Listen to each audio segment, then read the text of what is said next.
George Bernard Shaw 20वीं सदी का Ireland का नोबेल इनाम याफ्ता ड्रामा नवीस, नक्काद, नावल निगार, अफसाना निगार और सियासतदान। वो कहते हैं कि अज़माए वुस्ता में ईसाई राहिबों ने अपनी जहालत और तअस्सुब की वजह से बड़ी भयानक तस्वीर की सूरत में मजहब इस्लाम को पेश किया। बात यहीं ख़त्म नहीं होती। उन्होंने सैयदना मोहम्मद सल्लल्लाहु अलैहि वसल्लम और आप सल्लल्लाहु अलैहि वसल्लम के मजहब के खिलाफ बाज़ाब्ता तहरीक चलाई। मैंने उन बातों का बगौर मुतालिया किया है और मैं इस नतीजे पर पहुंचा हूं कि मोहम्मद सल्लल्लाहु अलैहि वसल्लम अजीम इंसान थे और सही मानों में इंसानियत के निजात दहिंदा थे।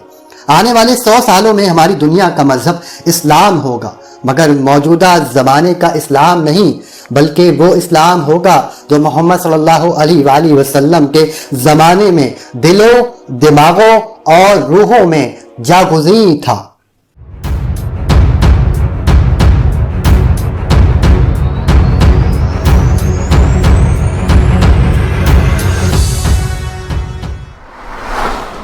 दिलचस्प और मालूमाती वीडियो देखने के लिए फैज़ान पीडिया को सब्सक्राइब कीजिए और बेल आइकन पर क्लिक कीजिए।